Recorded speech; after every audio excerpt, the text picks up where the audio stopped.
Hello my dear friends, I am Professor Wayan Khan and today we are going to discuss part 8 of the unit number 4 transient and steady state response analysis. In the previous video we have completed the derivations of time domain specifications, like we have derived the equations or you can say formulae of various time domain specifications such as delay time, rise time, peak overshoot, settling time, and etc. So today we are going to use these formulae to solve the numericals which are related with transient and steady state response analysis. So let us begin with the first example. पहला example हम discuss करते हैं. So let us now find. So example में हमको दिया है transfer function. Okay. So क्या बोला है? Let us now find the time domain specifications. अलग अलग time domain specifications निकालो बोला है of a control system having closed loop transfer function. एक closed loop system है control system जिसका transfer function मतलब हमको एक control system का जो final transfer function है वो दिया है, okay, which is 4 upon s square plus 2s plus 4 and हमको बोला है कि time domain specifications find out करो, okay. So when the unit step signal is applied, अब कब हमको वो फाइंड आउट करना है टाइम डोमेन स्पेसिफिकेशंस? जब हमारा इनपुट क्या है? यूनिट स्टेप है, ओके. सो यूनिट स्टेप के लिए हमारे पास में स्टैंडर्ड फॉर्म जो है ट्रांसफर फंक्शन का second order close loop control system का वो कुछ इस तरीके से है, ओके. यूनिट स्टेप के लिए so we know that standard form of transfer function is omega n square upon s square plus 2 d delta omega n into S plus omega n square. ये है हमारा स्टैंडर्ड फॉर्म. ये standard form आपको याद कर लेना है, इसको अच्छे से याद रखना है, which will be used in coming numericals also. So ये हमारा second order close loop system के लिए. सेकंड ऑर्डर कौन सी है? जिसके अंदर s स्क्वायर आ रहा है, ठीक है, जिसके अंदर स्क्वायर आ रहा है वो सेकंड ऑर्डर है. इसके डिनोमिनेटर में स्क्वायर आ रहा है, ओके, पावर 2 है इसकी. सो हमको दिया हुआ स्टैंडर्ड फॉर्म है ये omega n square upon s square plus 2 delta omega n s plus omega n square. और ये सबसे बेसिक न्यूमेरिकल है और इसके अंदर हमको जो गिवन प्रॉब्लम है वो है 4 upon s square plus 2s, okay, plus 4 दिया है, प्लस 2s है प्लस 4 दिया है. सो हमको क्या करना है? सिंपली इस न्यूमेरिकल को सॉल्व करने के लिए हमको इन दोनों भी ट्रांसफर फंक्शंस को, दोनों भी स्टैंडर्ड्स को क्या करना है?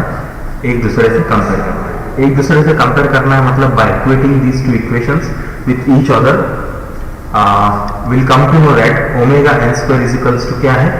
4 है. उसी तरीके से s square is equals to क्या है? यहाँ पर s स्क्वायर है. उसी तरीके से 2 delta omega n s is equals to क्या है? 2 s है, जिसका मीनिंग है कि ये जो 2 डेल्टा ओमेगा n है या जो डेल्टा ओमेगा n है उसकी वैल्यू है 1, ओके. सो वो मिल जाएगा. उसके बाद ओमेगा n स्क्वायर वापस से 4 यूज किया है. तो दोनों भी इक्वेशंस को जब हम कंपेयर करेंगे, इन दोनों को जब एक दूसरे से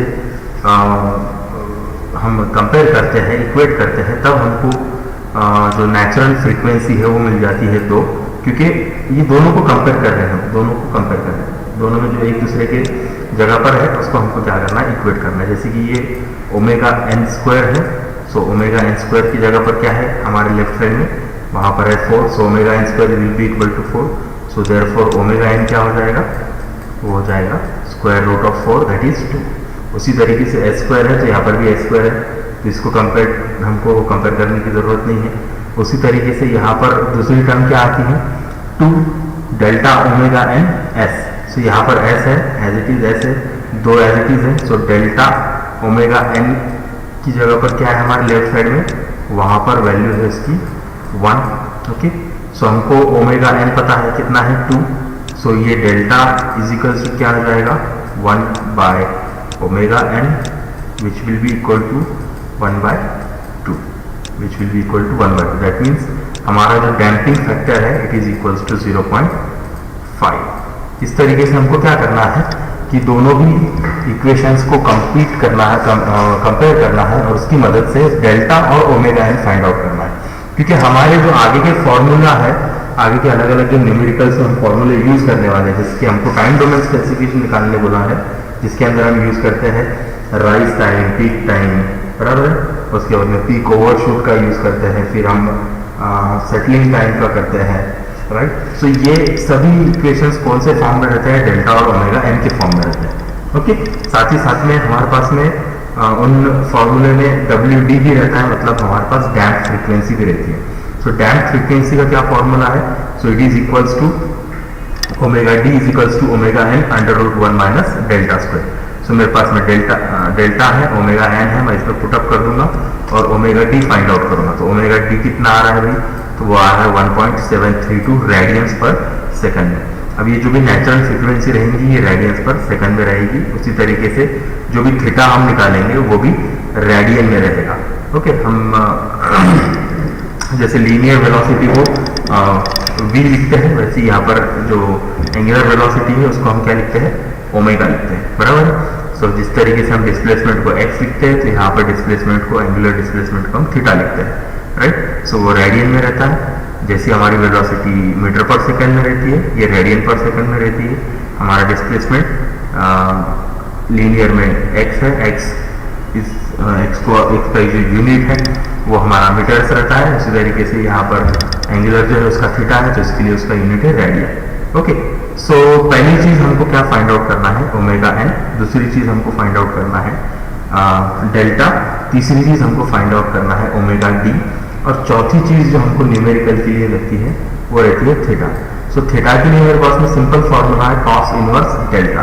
तो आप अगर कॉस इनवर्स डेल्टा निकालोगे तो आपको थीटा की वैल्यू यहाँ पर पता चल जाएगी। इसका और एक फॉर्मूला है theta is equals to tan inverse, जो थोड़ा सा कॉम्प्लेक्स लगता है। अगर डेल्टा नहीं है तब डेल्टा अगर हमारे पास में है तो कॉस इनवर्स से ही निकालेंगे हम। इसका दूसरा और एक फॉर्मूला है tan inverse is equals to under root 1 minus delta square upon delta.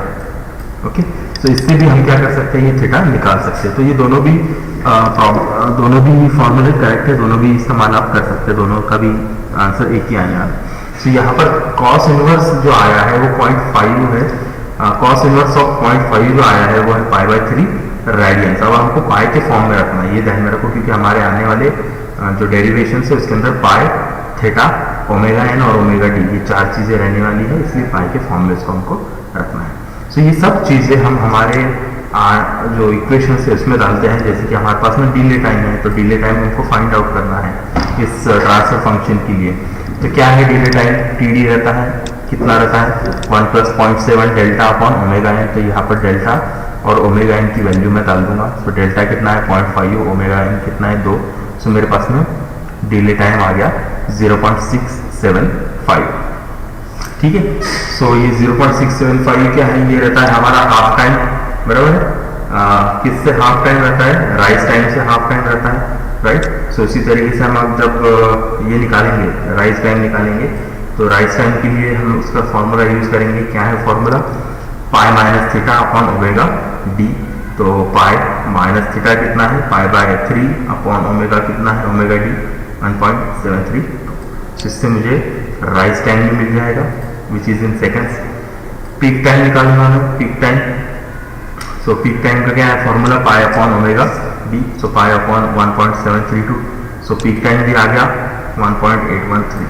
Okay, अब आती है बात परसेंटेज पीक ओवरशूट की। तो परसेंटेज पीक ओवरशूट का फॉर्मूला है e⁻⁻ delta pi upon under root 1 minus delta square. So इसके अंदर मैं सभी चीजें डाल दूंगा और उसको मल्टीप्लाई अगर मैं 100 से करता हूँ तो मुझे मिलता है परसेंटेज पीक ओवरशूट MP। सो कितना आ रहा है परसेंटेज? 16.32% पीक ओवरशूट हो रहा है, मतलब 16.32% हम हमारे ओरिजिनल वैल्यू से क्या कर रहे हैं? ओवर जा रहे हैं। ओके, मैक्स उससे ऊपर जा रहे हैं, पीक में जा रहे हैं। और सबसे लास्ट वाला है सेटलिंग टाइम। जनरली हम 2% टॉलरेंस बैंड के लिए कैलकुलेट करते हैं। अगर स्पेसिफिकली पूछा जाए 5% टॉलरेंस बैंड के लिए कैलकुलेट करो तो उसका फॉर्मूला यूज करना है अदरवाइज 2% के लिए ये फॉर्मूला है 4 upon delta omega N, and आपका जो सेटलिंग टाइम है it is 4 second. Okay, so इस तरीके से हमने डिले टाइम निकाल लिया, राइज टाइम निकाला, पीक टाइम निकाला, पीक ओवरशूट निकाला और सेटलिंग टाइम भी निकाल लिया इस न्यूमेरिकल की। देखो इसमें एक खास बात थी, सिंपल ये इसलिए था कि यहाँ पर जो हमको ट्रांसफर फंक्शन है वो डायरेक्टली दिया था। अब कुछ न्यूमेरिकल्स रहेंगे जो आपको एग्जाम में आ सकते हैं जिसमें आपको ये जो ट्रांसफर फंक्शन है ये हमारे क्लोज लूप सिस्टम के लिए फाइंड आउट करना पड़ सकता है, या जो भी हमारे पास में कंट्रोल सिस्टम दिया रहेगा उसके लिए आपको ये फाइंड आउट करना पड़ सकता है।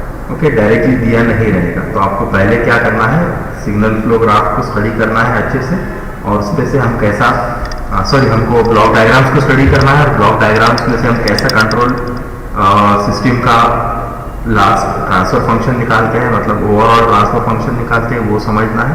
उसके बाद निकालना है ये हमारा ट्रांसफर फंक्शन। ये निकालने के बाद में इस ट्रांसफर फंक्शन को हमको कंपेयर करना है स्टैंडर्ड फॉर्म से। स्टैंडर्ड फॉर्म से कंपेयर करने पर ओमेगा एन मिल जाएगा, डेल्टा मिल जाएगा। ओमेगा एन डेल्टा मिलने के बाद में क्या निकालना है, ओमेगा डी निकालना है। ओमेगा डी निकालने के बाद में क्या निकालना है, थीटा। ओके, थीटा निकालने के बाद क्या करना है, पुट अप कर देना है delay time, rise time, peak overshoot, settling time. Okay, so this is the general procedure of your numericals. Let us go for the another numerical. जैसे मैंने आपको बताया ये 12 पट्टे की बुक का न्यूमेरिकल है। ओके, सो कुछ इस टाइप का एक और न्यूमेरिकल ऑलरेडी आ चुका है आपके एग्जाम में, तो इसके अंदर हमको ब्लॉक डायग्राम दिया है, डायरेक्टली ट्रांसफर फंक्शन दिया नहीं है। ओके, सो क्या बोला है, for a system shown in the figure describe the effect of variation of gain on transient response. मतलब हमको क्या करना है, जो गेन है ये K upon S into S plus a, इसका ट्रांजिएंट रिस्पॉन्स पर क्या इफेक्ट होता है ये निकालना है। तो क्या इफेक्ट होता है, तो हमारे पास में अलग अलग चीजें हैं, जैसे कि ओमेगा एन है, हमारे पास में डेल्टा है। ओके, ये हमारा इफेक्ट बताते हैं।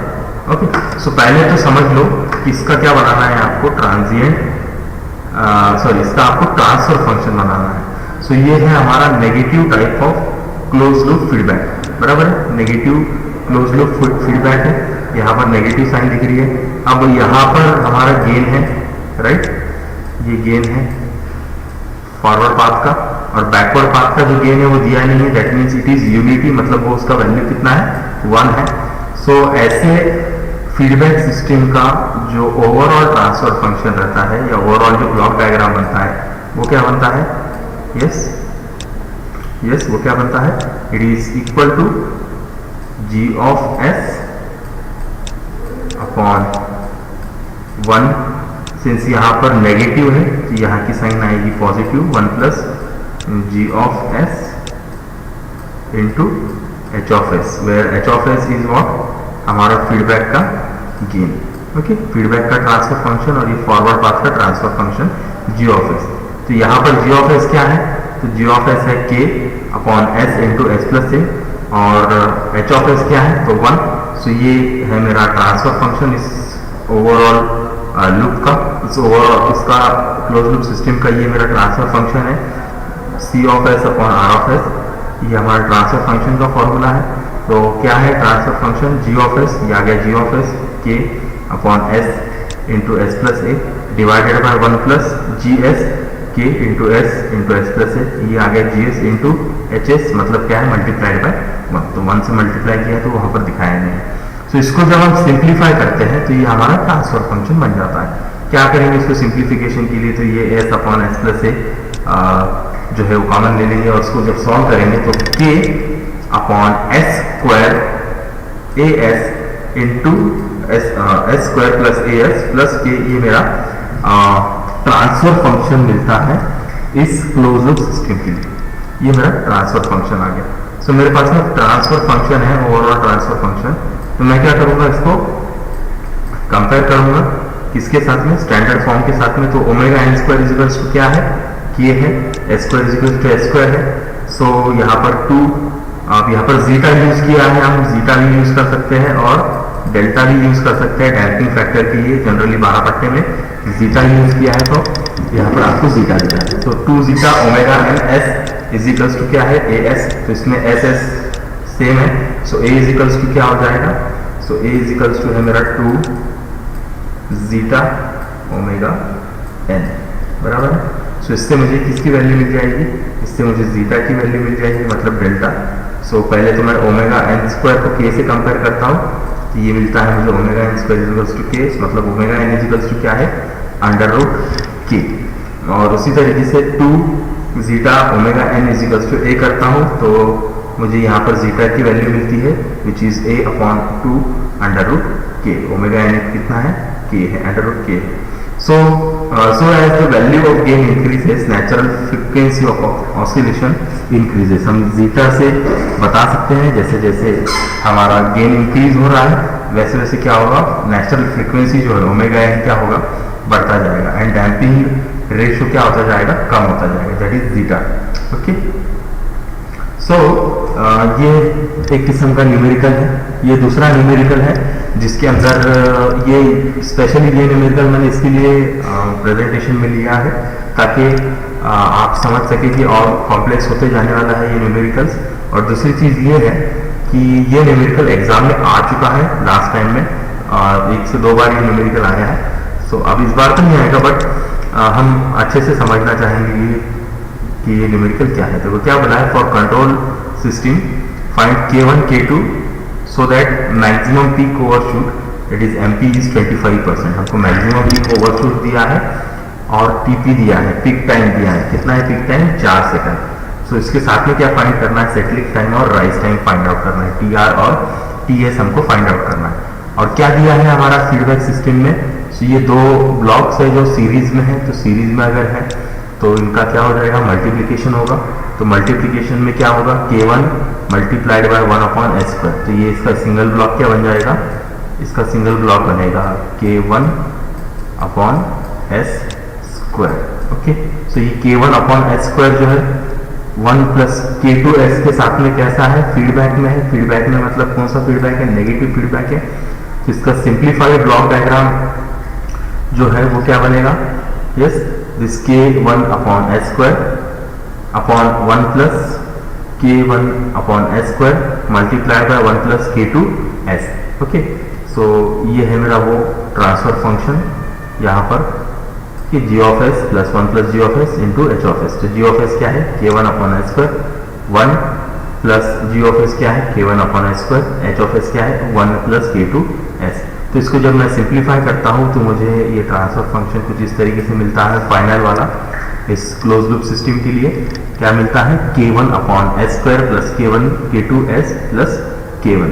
ओके, सो अब मैं इसको कंपेयर करूँगा मेरे स्टैंडर्ड फॉर्म के साथ। तो स्टैंडर्ड फॉर्म क्या है, omega N square upon S square plus 2 delta omega N S plus omega N square. So omega N square से जब मैं कंपेयर करता हूँ K1 को, तो मुझे ओमेगा एन मिलता है, कितना है omega N, it is equals to under root K1। Okay, omega N कितना मिलेगा, under root K1।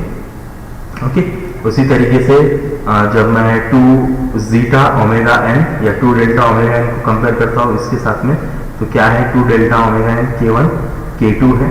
Okay, so delta जो है या जीटा है, जीटा इज इक्वल्स टू कितना आएगा, हमको यहाँ पर क्या निकालना है, हमको निकालना है सेटलिंग टाइम और rise time. So K1 K2 is equals to 2 zeta omega n है। सो देयरफॉर उससे मैं K2 भी निकाल लूंगा, K1 की वैल्यू मुझे पता है, K2 की वैल्यू पता है। सो K2 की वैल्यू क्या है, 2 zeta omega N upon K1, where K1 कितना है, ओमेगा एन स्क्वायर है, तो ओमेगा एन स्क्वायर यहाँ पर डाल देंगे तो क्या बचेगा, K2 is equals to 2 zeta upon omega n. अब मैक्सिमम पीक ओवरशूट कितना दिया है, 25% दिया है। ओके, मैक्सिमम पीक ओवरशूट का फॉर्मूला क्या है मेरे पास में, e raise to minus pi, e raise to minus delta pi या zeta pi upon under root 1 minus zeta square multiplied by 100। So that is equals to 25% दिया है, बराबर 25। सो इसको जब एंटी लॉग हम लेंगे तो एंटी लॉग लेने पर आ जाएगा e मतलब zeta pi upon under root 1 minus zeta square is equals to 1.38। इसका एंटी लॉग लेना है, ठीक है। सो ये 1.386 is equals to zeta pi upon under root 1 minus zeta square. So दोनों साइड में स्क्वायर जब करेंगे तो इसकी मदद से हम थोड़ा सिंप्लीफाई करने पर जीटा को फाइंड आउट कर सकते हैं। जीटा इज इक्वल्स टू मुझे मिलता है 0.4।